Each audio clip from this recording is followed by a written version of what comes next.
이제 안이 많이 따뜻하죠? 네. 예. 꺼도 될 것 같아요. 그죠? 예. 네, 오늘 말씀의 제목은 반드시 찾아내시는 예수님입니다. 반드시 기필코 예, 우리를 찾아내시는 그 하나님의 사랑을 우리가 오늘 함께 나눌 텐데요. 오늘 본문은 누가복음 15장 1절부터 10절까지 말씀입니다.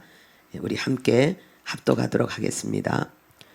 모든 세리와 죄인들이 말씀을 들으러 가까이 나오니 바리새인과 서기관들이 수군거려 이르되 이 사람이 죄인을 영접하고 음식을 같이 먹는다 하더라.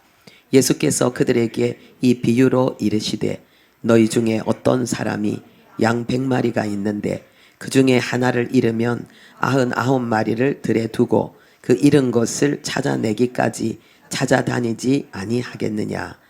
또 찾아낸즉 즐거워 어깨에 메고 집에 와서 그 벗과 이웃을 불러 모으고 말하되 나와 함께 즐기자. 나의 잃은 양을 찾아내었노라 하리라. 내가 너희에게 이르노니 이와 같이 죄인 한 사람이 회개하면 하늘에서는 회개할 것 없는 의인 99으로 말미암아 기뻐하는 것보다 더하리라. 어떤 여자가 10드라크마가 있는데 하나를 잃으면 등불을 켜고 집을 쓸며 찾아내기까지 부지런히 찾지 아니하겠느냐. 또 찾아낸즉 벗과 이웃을 불러 모으고 말하되 나와 함께 즐기자. 잃은 드라크마를 찾아내었노라 하리라.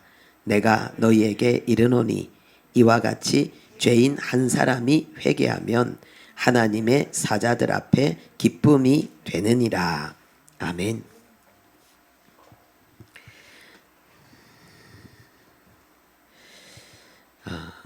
반드시 우리를 찾아내셔서 우리에게 하나님의 소중한 것을 주고 싶은 하나님의 열심, 그리고 그 하나님의 기쁨을 우리가 함께 나누게 될 텐데요. 좀 넘겨주세요. 네. 오늘은 두 가지 내용으로 보겠습니다. 첫 번째는 바리새인과 서기관들이 수군거렸습니다. 왜 수군거렸는가? 이들이 수군거렸다는 의미가 무엇인가? 이들은 종교 지도자들이잖아요.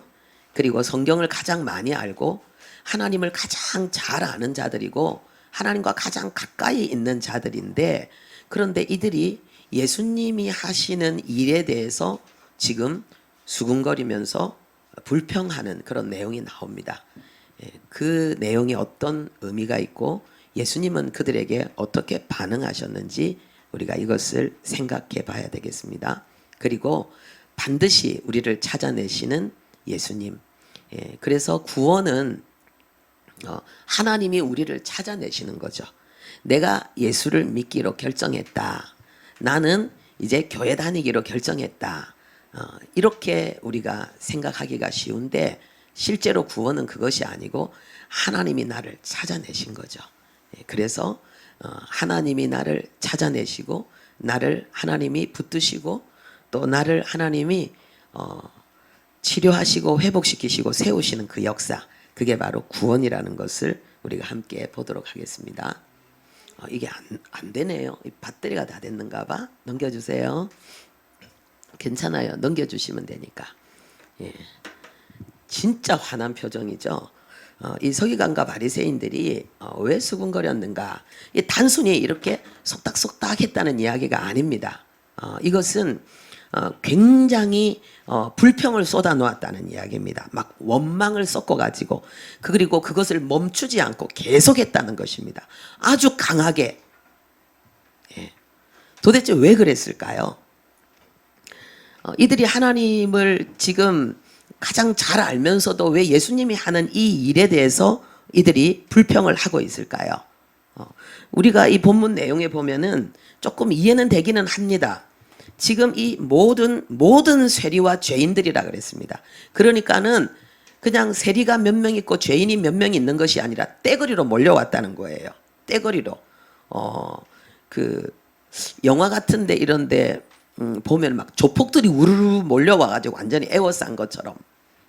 그 당시에 좀 불량하고 좀 비도덕적이고 그리고 하나님의 율법과 계명에는 관심도 없고 관계도 없는 삶을 사는 그 모습의 사람들이 그냥 떼거리로 몰려왔는데 예수님은 그들을 다 반기고 그들과 함께 식사하면서 교제하는 이 상황이 벌어지니까 이 서기관과 바리새인들이 완전히 흥분하고 열받아 버린 거예요.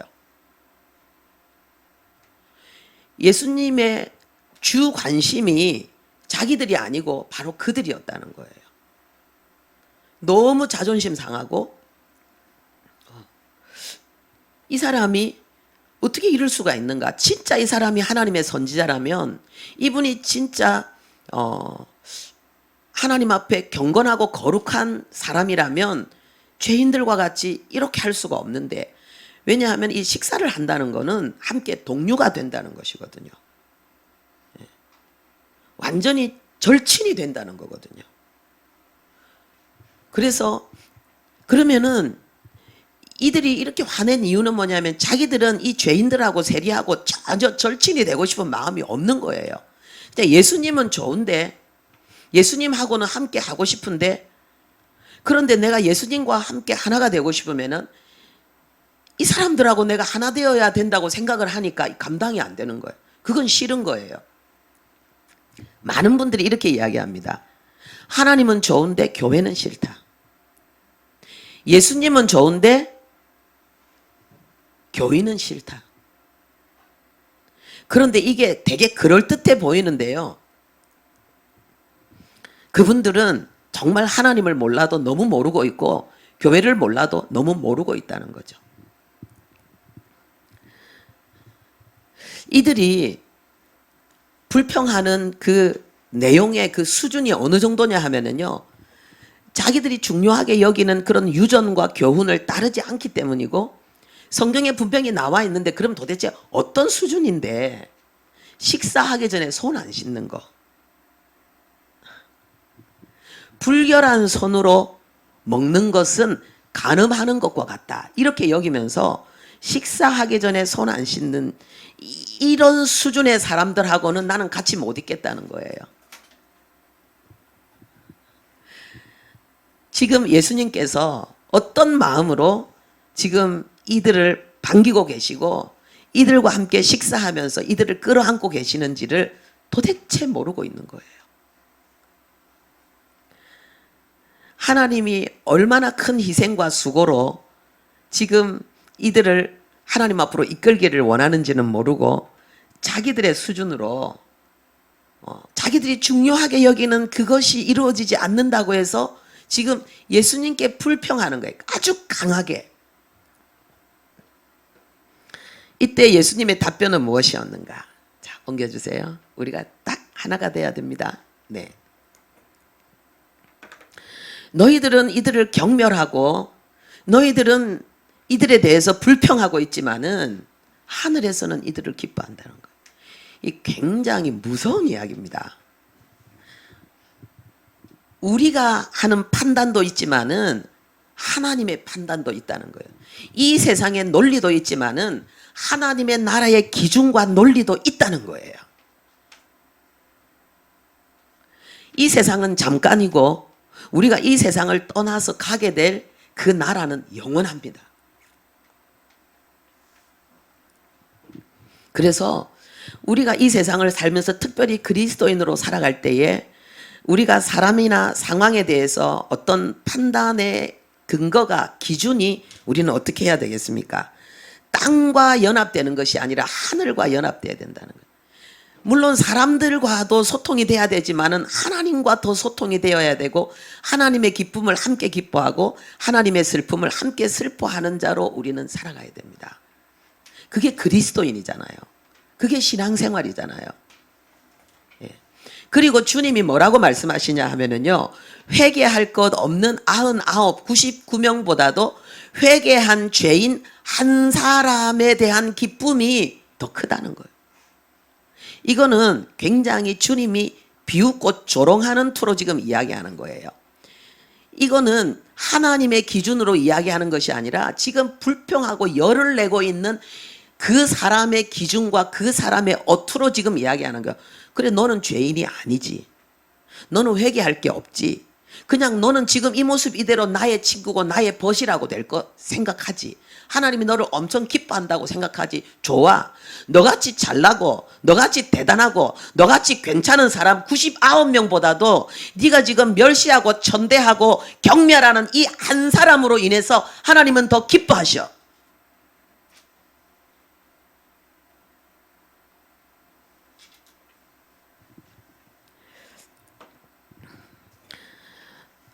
하나님이 그 쉬지 말고 기도하라고 하셨잖아요.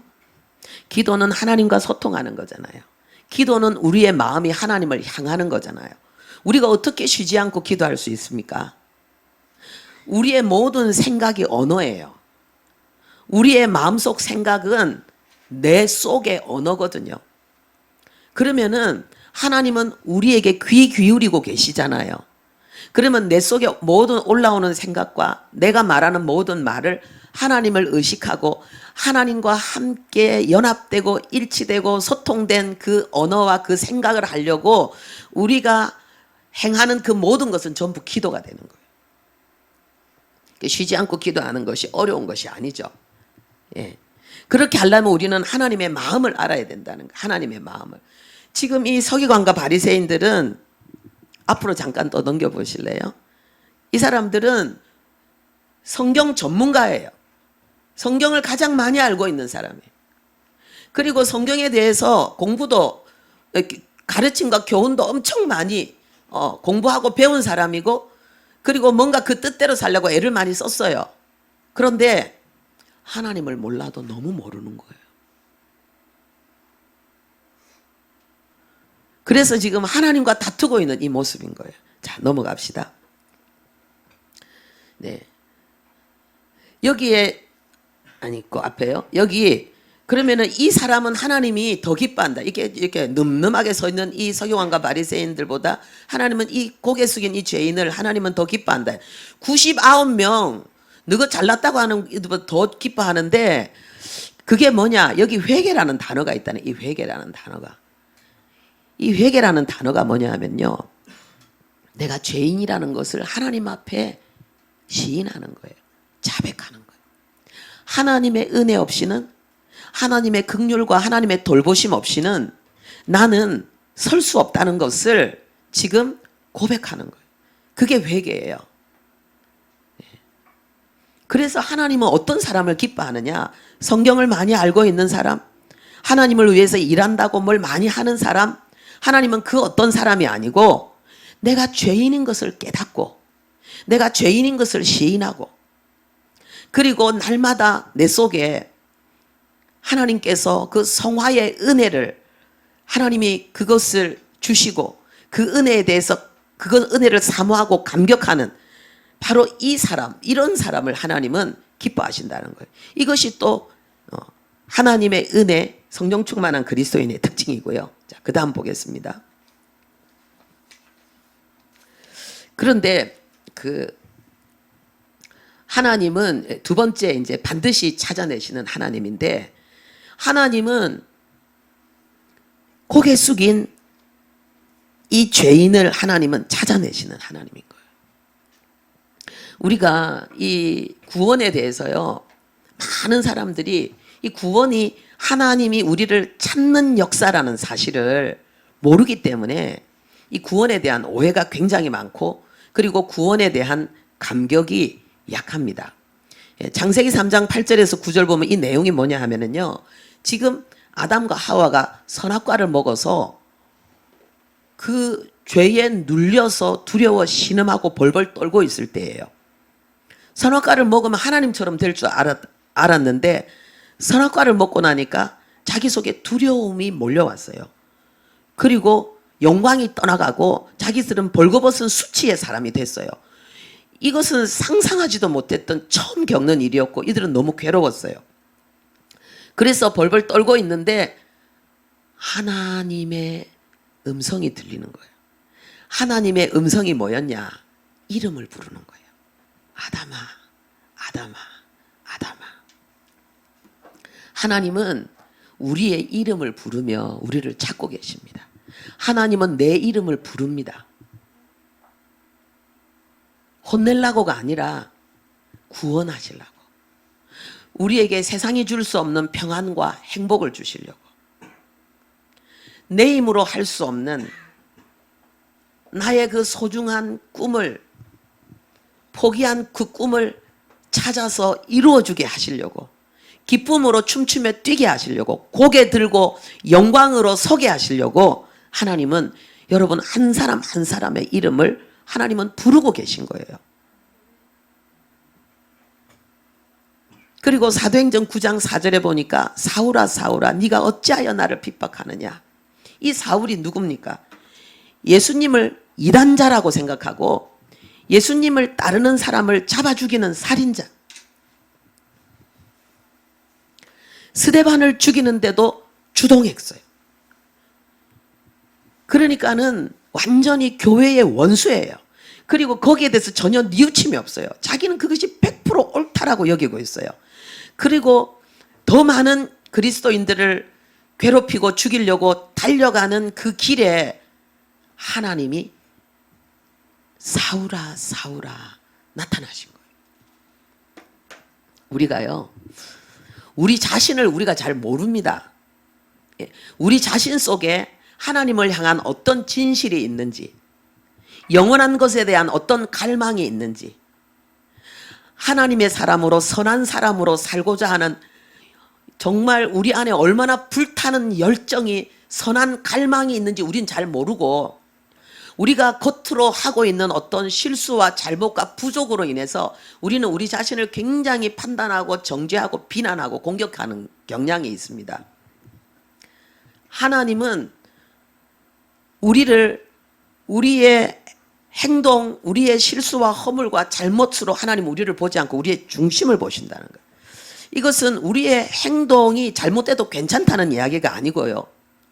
하나님은 그 모든 행동을 바꿀 수 있는 더 깊은 선한 중심과 그 소원과 갈망이 우리 안에 있는 걸 하나님 아시고 하나님은 우리를 부르시는 거예요. 겉의 행동으로 하나님은 우리를 대하지 않고 우리의 중심을 보시는 거예요. 내가 하나님과 원수된 자리에 있을 때도 하나님은 나의 이름을 불렀다는 거예요. 내가 나를 미워하고 질책하는 그 순간에도 하나님은 나를 찾고 있었다는 거예요. 그리고 하나님께서 우리에게 찾아오십니다. 전도자를 보내셔서 하나님의 복음을 듣게 하십니다. 요거 사도행전 16장 14절 우리 함께 읽읍시다. 루디아가 말을 듣고 있을 때 주께서 그 마음을 열어 바울의 말을 따르게 하신지라. 아멘. 바울이잖아요. 네. 이렇게 하나님을 대적하던 이 바울을 하나님이 완전히 변화시켜서, 예. 그래서 이제는 선교사로 하나님이 전도자로 바꿔서 루디아라는 한 여인이 있는 곳까지 하나님이 끌고 가십니다. 옛날에는 교통이 얼마나 불편했어요. 얼마나 위험한 길이었어요. 그런데 많은 사람들이 팀을 이루어서 갔어요. 그리고 루디아가 그 복음을 들을 때에 하나님이 어떻게 하시는가? 하나님이 루디아의 마음을 열었다는 거예요. 그래서 이 복음을 듣고 따를 수 있도록 하셨다는 거예요. 할렐루야. 예. 이 복음은 하나님의 지혜요, 하나님의 능력이라 그랬어요. 이 십자가의 복음, 하나님의 이 구원의 내용은요, 사람의 지혜로 알 수 없다 그랬어요. 그런데 우리가 오늘 이 복음을 듣고 오늘 이 자리에 이곳에 와 앉아 있다는 것은 우리에게 깨달음이 있다는 거예요. 하나님이 우리의 마음을 열어서 지혜와 계시의 영으로 하나님이 역사하셔서 이 진리를 깨닫고 따르도록 하나님이 행하신 놀라운 은혜로 말미암아 오늘 우리가 여기에 있다는 거예요. 할렐루야. 얼마나 큰 은혜인지요. 그리고 때로는 복음을 전할 때에, 전도자들이 복음을 전할 때에 막 어려움이 있어요. 그래서 바울의 전도팀이 두려운 거예요.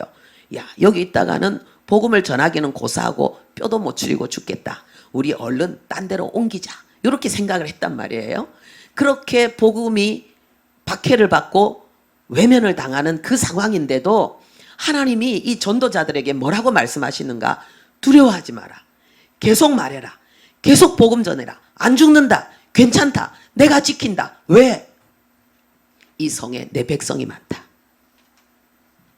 찾는, 내가 구원하기 위해서 내가 예비하고 그 타이밍에 그때에 지금 준비하고 있는 백성들이 너무 많으니까 기다려라. 계속 외쳐라. 여러분, 이걸 통해서 우리는 구원은 하나님이 우리를 찾아내시는 거예요. 하나님이 찾아오시고 부르시고 마음을 여시고 전도자들을 보내시고 전도자들을 계속해서 격려하시고 하나님이 그들을 강권하셔서 우리에게 계속 복음을 전하도록 하셔서 오늘 우리가 예수 믿고 오늘 이 자리에 있는 거예요. 얼마나 큰 은혜인지 몰라요. 자, 다음으로 넘겨주세요. 네.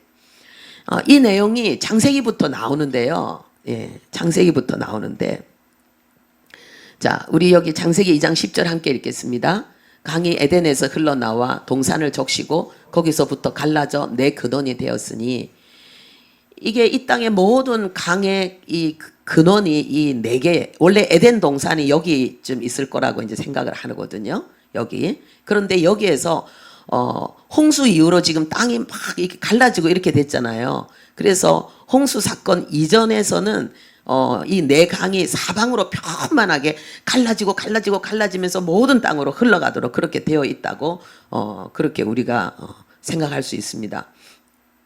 여기가 에덴 동산이고 여기가 히데겔 강이고 여기가 유브라데 강이고 그리고 여기 비손 강이고 여기가 기혼 강.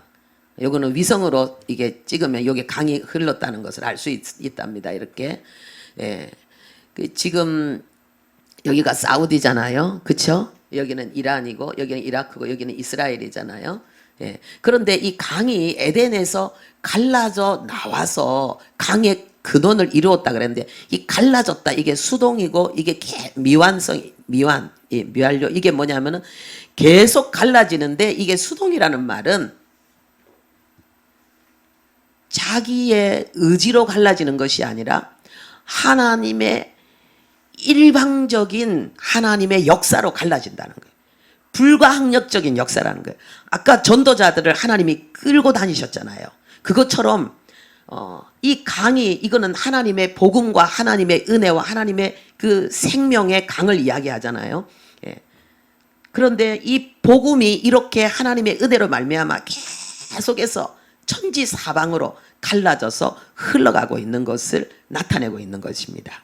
그래서 구원하는 복음의 강이 하나님의 섭리로 계속 갈라져 온 땅으로 뻗어나간다는 것을 여기서 계시하고 있습니다. 예, 다음 넘겨주세요. 우리를 찾기 위해서 하나님은 어떻게 오셨는가? 나에게 구원의 이 복음을 증가하기 위해서 하나님은 어떻게 오셨는가? 이 하나님의 열심과 하나님의 기쁨을 알아야 되겠습니다. 여기서 잃은 양이라 그랬는데 잃은 양, 여기에서 잃은 양은 이 유혹을 당해서 이 교회 하나님의 공동체를 떠난 것 양이야. 이거 완전히 멸망당한 양을 이야기하는 거예요. 완전히 잃어버린 하나님 없는 삶을 살고 있는 그런 불신자들을 이들을 이야기하는 거예요. 이들을 하나님은 찾으시는데 얼마나 하나님의 그 열심이 대단했는가. 십자가. 예.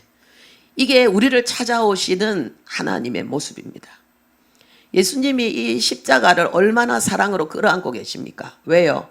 이것은 나의 고통과 나의 죽음의 자리지만은 이것이 내가 잃어버린 영혼들을 하나님 앞으로 이끄는 생명의 길이 될 것이니까. 이것이 생명의 문이 될 것이니까. 그래서 주님이 생명을 버리면서 우리에게 생명을 주기 위해서 찾아오신 거예요. 그리고 주님뿐만 아니라 하나님은 많은 하나님의 사람들을 감동하셔서 주님이 가신 이 길을 그들도 걸어가게 하신 거예요.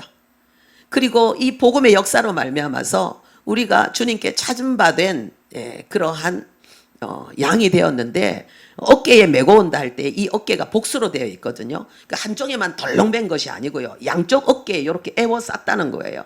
그리고 두 팔로 꼭 잡았다는 거예요. 절대로 잃어버리지 않죠. 아무리 이 양이 병들고 상했다 할지라도 절대로 이 양을 지킵니다. 그러니까 하나님께서 우리가 하나님 앞에 나올 때에 우리의 모습이 아무리 상하고 못나고 부족하다 할지라도 하나님은 양쪽 어깨에 우리를 딱 이렇게 둘러매고 하나님은 두 손으로 우리의 그 다리를 완전히 꼭 끌어안고 하나님은 우리를 이렇게 안고 하나님은 지금 우리를 이끌어가고 계십니다. 예. 그리고 여기 보면은요, 우리 여기 비유에 보면은 그 양을 한 마리의 잃어버린 양을 찾기 위해서 99마리의 양을 두고 떠난 그 목자에 대한 이야기가 나오잖아요. 당시에는 보통 한 300마리 정도 양을 일반적으로 돌봅니다. 예, 있습니다. 그럼 한 100마리 정도라는 말은 좀 그렇게 부자는 아니에요. 일반 가정으로 치면은 좀 서민 가정으로 느낄 수도 있고요. 그 목자로 생각할 수도 있고, 아니면은 옛날에는, 이때는, 이 고대 시대에는 많은 양들을 맡아서 기르는 목자의 일을 하는 그런 사람들이 있었거든요. 그러면은 누가 100마리 맡고 누가 300마리, 누가 200마리 주면 그걸 다 돌봐야 되는 거예요. 그 중에서 하나라도 잃어버리면은 이 목자에게는 아주 치명적인 불명예가 오게 돼 있어요. 자기 직업을 잃을 수가 있게 돼 있어요. 그러니까는 이 한 마리를 잃어버린다는 것은 굉장한 거고, 그 다 양마다 이름이 있고 주인이 있기 때문에 절대로 잃어버리면 안 되는 거거든요. 그래서 목숨을 바쳐서 그 양을 찾기 위해서 나가게 되는 거예요.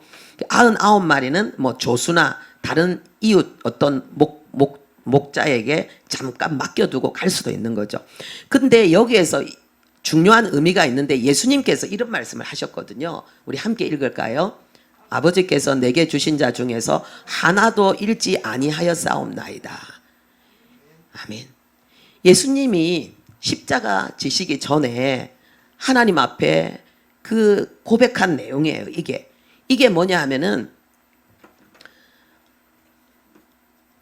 예수님이 우리를 찾아오셔서 우리를 한 사람도 남김없이 다 우리를 구원해내야 되는 이유가 뭐냐 하면 아버지께서 주셨다는 거예요. 아버지께서 맡기셨다는 거예요. 그래서 예수님에게 있어서는 이 한 양이라도 잃어버리면 안 되는 거예요.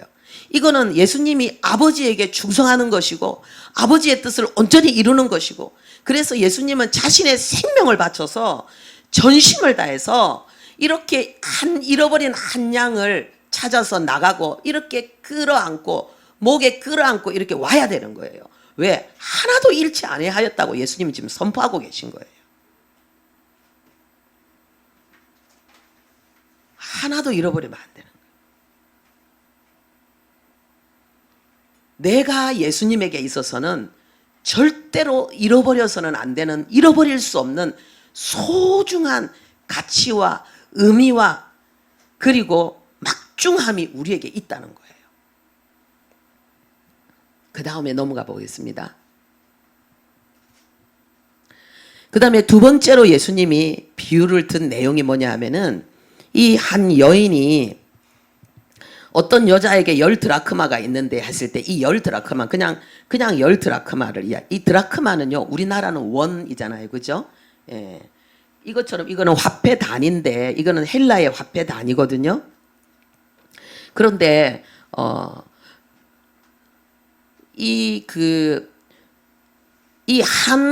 드라크마는 한 노동자의 하루 품삯과 같은 거예요. 이게 우리 지금 상황으로 치면은, 예를 들어서 하루 품삯을 10만 원이라고 치면은 10드라크마는 뭡니까? 100만 원짜리 이게 보석인 거예요. 이거는 예물로 주는데, 이거를 10개를 어떻게 하느냐, 이런 식으로 이게 목걸이처럼, 아니면 이렇게 머리 장식으로 이렇게 메달을 이렇게 달아가지고, 이 드라크마 돈이에요. 돈을 전부 다 이렇게 해서 머리에 이렇게 하고 있는 거예요. 신부가, 남편이 사랑의 증표로 이걸 주는 거예요. 그러면은 이 여인은 이것을 지켜야 돼요. 어느 정도로 지켜야 되는가? 절대로 잃어버리면 안 돼요. 만약에 이 중에서 하나라도 잃어버리면은 이 남편이 자기에게 준 이 사랑을 자기는 또 소중하게 지키는 그 정절에 있어서 문제가 생긴 거라고 여기고 이혼 사유가 됩니다. 이거 하나라도 잃어버리면 이혼 사유가 됩니다. 그리고 이것이 얼마나 여인에게 있어서 소중하냐 하면은요, 만약에 집이 저당 잡혀서 집에 물건이 다 빼앗긴다 할지라도 이거는 못 가져가게 돼 있어요. 이것을 빼앗아 가면 안 되기 때문에 이거는 지키게 돼 있어요. 그래서 여인들은 밤에 잘 때도 이것을 간직하고 자고, 낯선 사람이 오면 이걸 만지지도 못하게 해요. 그 정도로 이거는 소중한 거예요. 하나라도 없으면 안 돼요. 하나라도 없으면 안 돼요. 왜냐하면은 이것이 사랑의 증표이기 때문에. 그러니까 잃어버리면 이혼 사유가 되는 거예요. 그냥 기분 나쁜 정도가 아니에요. 그러니까는 이 여인은 이것을 하나를 잃어버렸는데, 하나의 드라크마를 잃어버렸는데, 이걸 찾기 위해서 온 집을 빗자루로 쓸었다 그랬어요. 옛날에는 요 당시는요, 이게 전부 흙집이거든요. 흙집이기 때문에 빗자루로 쓸면 먼지가 그냥 일어나서 온 집이 그냥 먼지로 가득 차게 돼 있어요. 그런데 찾을 때까지 쓸고 온 집을 다 뒤집어 엎으면서 이것을 찾아내는 거예요. 왜요? 내 남편에 대한 사랑이에요. 남편의 사랑을 소중히 여기고 존중히 여긴다는 그 마음을 표현한 거예요. 이게 사랑의 증표이기 때문에. 준 사랑의 증표, 받은 사랑의 증표. 그래서 여기에는요, 연결한다, 연합시킨다는 그런 의미도 들어 있습니다. 네. 그래서 그런데 하나님께서 왜 이것을 우리에게 비유로 하셨는가? 여기 보면은 요 로마서 5장 8절 함께 읽겠습니다. 우리가 아직 죄인 되었을 때에 그리스도께서 우리를 위하여 죽으심으로 하나님께서 우리에 대한 자기의 사랑을 확증하셨느니라. 아멘. 예. 보세요. 이 사랑의 증표가 중요하잖아요. 그러니까 하나님도 우리를 사랑한다는 증표로 십자가를 내어놓았다는 거예요. 이 여인이 남편의 사랑을 자기가 소중히 여긴다는 증표로 잃어버린 하나의 드라크마를 온 집을 뒤엎으면서 찾고 찾아서 찾으면 너무 기뻐서 여인들을 불러다가 잔치를 하는 것처럼, 이 증표가 너무 소중한 것처럼 하나님이 내가 너를 사랑한다, 내가 너를 진짜 사랑해, 내가 너를 얼마나 사랑하는지 내가 그 증거를 너에게 제시할게. 그게 십자가라는 거예요. 예수님을 죽이는 것이 나를 사랑한다는 하나님의 사랑의 증표라는 거예요. 그래서 여기 확증하셨느니라라는 이 확증한다는 게 이게 입증하다, 보여주다는 의미뿐만 아니라 결합시킨다, 연합시킨다는 의미가 되는 거예요. 할렐루야. 그러니까 이 하나가요, 이게 잃어버린 하나를 찾는 이것이 남편의 사랑에 대한 이 여인의 감사, 그 사랑을 소중히 여기는 이 여인의 정절, 그 증표인 거고, 이 마음은 이 여인과 그 남편을 연결시키고 연합시키고 있는 거예요. 근데 하나님께서, 예수님께서 지금 우르르 몰려온 세리와 죄인들, 그들을 엄청나게 비난하고 불평하고 공격하는 서기관과 바리새인들을 향해서 지금 이 비유를 들고 계신다는 거예요. 이 비유를. 한번 넘어가 볼까요?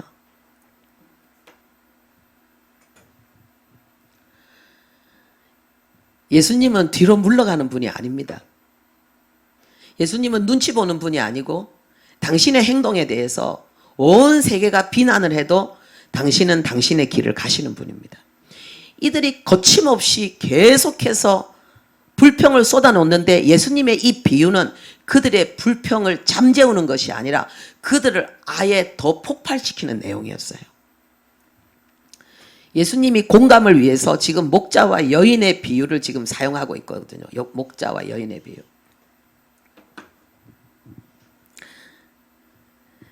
나는 남의 양을 치는 가난한 목동처럼, 그 목동이 그 양 하나를 잃어버리면 자기 밥그릇이 떨어지기 때문에, 자기 명예가 떨어지기 때문에 그렇게 목숨을 다해서 그 잃은 양 하나를 찾고 그 하나 찾아서 양쪽 어깨에 메고 기뻐서 즐거워하는,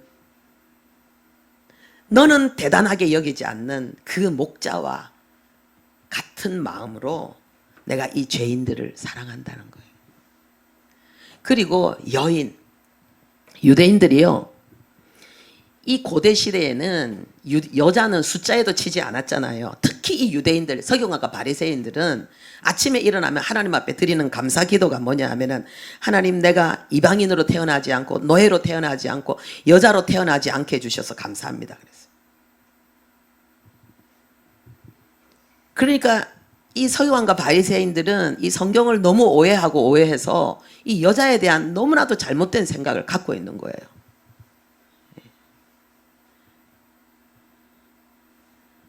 하나님이 천지를 창조하시고 하나님이 우리 인간을 창조하시고 하나님이 만든 그 세계를 하나님이 정직이로 위임하실 때에 하나님이 아담에게만 그 명령을 준 게 아니에요. 하나님은 남자와 여자에게 그 명령을 같이 주었어요. 근데 그런 게 안 보이죠. 이 선입견과 편견에 사로잡힌. 하나님은 지금 하나님의 백성을 찾으시는 하나님의 그 간절한 열망과 그 간절한 기쁨을 표현하는 데 있어서 하나님은 두 번째로 누구를 사용하셨느냐? 여자를 사용했다는 거예요. 여자. 이 여자를 사용했다는 거예요. 자존심 완전히 박살나는 거죠. 화났는데 이거는 완전히 하나님이 그냥 한 번 더 밟아주는 거예요. 그러면 이거는 어떨래? 하나님 이렇게 말씀하시는 거예요. 우리가 간혹 사람과 싸울 수 있는데 절대로 하나님과 싸우면 안 돼요. 하나님은 절대로 한 번 시작한 싸움을 하나님은 포기하지도 않고 끝내지도 않고 반드시 하나님은 그 싸움을 이기는 분이에요. 그래서 저는 언젠가 그걸 깨달았어요. 내가 하나님하고 안 싸워야 되겠다. 빨리 항복해야 되겠다. 버틸수록 내만 손해다. 우리 하나님은요, 왜 하나님은 이걸 사용하셨는가? 공감이에요, 공감. 지금 이 목자에 대한 이야기, 이 여인에 대한 이야기는요, 이들이 들으면 다 아는 이야기예요. 이들이 완전히 공감할 수 있고, 그렇지, 맞지, 절대로 안 되지, 반드시 그 양 찾아와야지. 아이고, 그 드라크마 하나가 아니야. 그 완전히 뭐 집을 다 엎어도 그건 찾아내야 돼. 이 사람들은 100% 공감하는 내용이에요. 이 공감하는 내용을 우리 주님은 지금 사용하고 있는 거예요. 우리 주님은 하나님이시면서도 사람의 몸을 입은, 몸만 낮춘 것이 아니라 마음까지 완전히 낮추시고 우리의 눈높이에 그 하나님의 그 진리의 말씀을 맞추어 설명하게 하시려고 당신 스스로를 완전히 낮추셔서 우리가 정말 아 하면 아 라고 이해할 수 있는 그 여인을 하나님 자신으로 비유를 들어서, 그 가난한 목자를 하나님 자신으로 비유를 들어서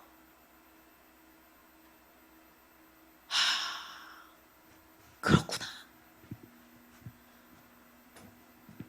내가 반드시 찾아야만 되는 하나님의 보물이구나. 나를 찾으면은 너무 기뻐서 아는 모든 사람을 불러서 잔치하는 그 기쁨의 주인공이 바로 나구나. 내가 바로 잃어버린 하나의 드라크마, 내가 잃어버린 하나의 양, 내가 바로 그 찾은 바 된 그 소중한 존재라고 하나님 그렇게 느끼도록 하시는 거예요.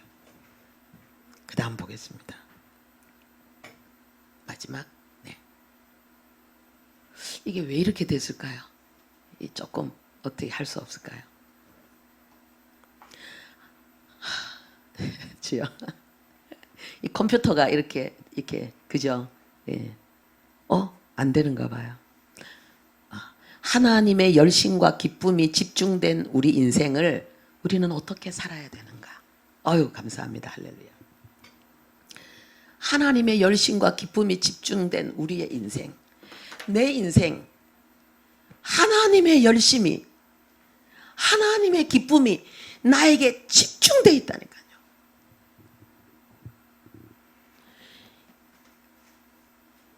이 나의 존재와 나의 삶을 나는 어떻게 살아내야 되는가? 이 글귀가 너무 좋아서 가지고 왔습니다. 오레스테스 브라운이라는 분이 1843년 다트모스 대학에서 학자의 사명이라는 제목으로 연설했습니다. 우리 한번 같이 읽어볼까요? 학자는 진지하고 강건하며 완전히 성장한 인간이다. 인생을 진지한 문제라고 느끼며 최선을 다해 자신이 맡은 책임을 수행하고 그 선한 행위로 자신의 존재를 고맙게 기억하도록 유산을 뒤에 남기는 사람이다. 한마디로 표현하면 종교적인 목적과 열망을 지닌 사람이다. 아멘. 누가 학자냐? 누가 참된 최고의 지식을 가진 지성인이냐? 인생을 진지하게 느끼는 사람. 인생의 많은 문제들을 진지한 문제로 느끼는 사람. 최선을 다해서 자신에게 주어진 그 삶의 자리에 책임을 완수해 내려고 하는 사람. 그러니까는 내 존재와 내 삶의 가치를 아는 그 사람이 진정한 지성인이고 그 사람이 진정한 학자라는 거예요. 그리고 자신의 삶을 통해서 그 선한 행위로 말미암아서 자기 주변에 있는 사람들이 자신의 존재를 고맙게 기억하도록 유산을 남기는 사람. 내가 이 세상을 떠났을 때에 나를 아는 사람들이, 그리고 나의 발자취에서 나를 스쳐간 사람들이 나를 고맙게 여기도록 그 선한 삶의 발자취를 남기려고 애쓰는 사람. 이게 진정한 기독교 신앙의 목적과 열망을 가진 사람이라는 거예요. 우리가 생각할 때 나의 존재와 내 삶의 무게, 힘들다, 어렵다, 아니면은 그 진지함과 그리고 그 소중함을 우리는 어디서 발견하는가? 나는 다른 사람보다 많이 안다. 나는 많이 가졌다. 다른 사람보다 특별한, 남이 못하는 일을 더 많이 한다. 아니라는 거예요. 우리 존재의 그런 무게는, 우리의 막중함은 하나님의 열심과 기쁨이 나에게 집중되어 있다는 거예요. 내가 하나님의 열매고, 그리고 죽어서라도 찾아내야만 되고 죽어서라도 다시 찾고 품에 안아야만 되는 하나님의 사랑이라는 거예요. 이것을 아는 사람, 그래서 이 삶을 진지하게, 강건하게, 완전한 성장으로 살아나가는 그 사람, 이게 진정한 학자라. 이게 우리라는. 그러니까 이런 삶을 사는 사람이, 이 사람이 완전히 성장한 인간이라는 거예요. 완전히 성장한 인간이라는 거예요. 세상에 박사학위를 아무리 많이 가지고 있고 세상에 많은 사람들이 인정하는 스펙을 쌓은 사람이라 할지라도 인생의 진지함으로 자기 삶을 대하지 않고 하나님이 그 창조자가 자신에게 준 그 역할에 책임감 있게 성실을, 최선을 다하지 않는 사람이라면은, 자기의 쾌락과 소유와 성공만을 위해서 달려가는 사람이라면은, 성경은 그런 사람이 어리석은 사람이다, 무지한 사람이다, 이렇게 말하고 있습니다.